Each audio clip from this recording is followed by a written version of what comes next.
तेरे लिए, नसीबन तेरे लिए, नसीबन तेरे लिए लौंडा बदनाम हुआ, नसीबन तेरे लिए लौंडा बदनाम हुआ, नसीबन तेरे लिए।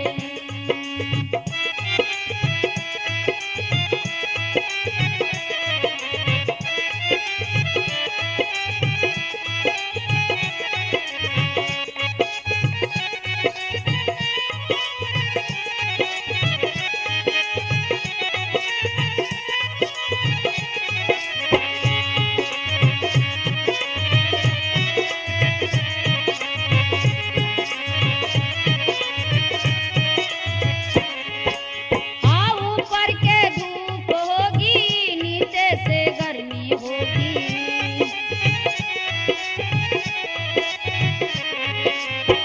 ऊपर की धूप होगी, नीचे से गर्मी होगी, टपाटप छूटा होगा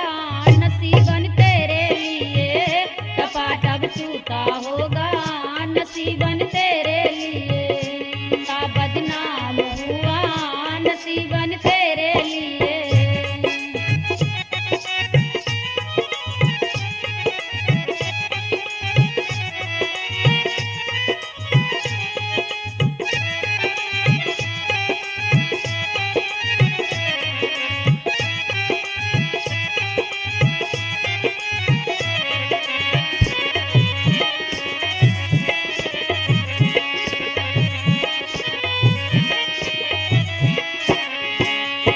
चक्की का आटा होगा,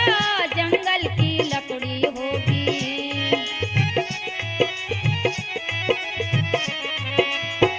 चक्की का आटा होगा, जंगल की लकड़ी होगी, खड़ा लगवाता होगा नसीबन तेरे लिए, खड़ा लगवाता होगा नसीबन तेरे लिए लौंडा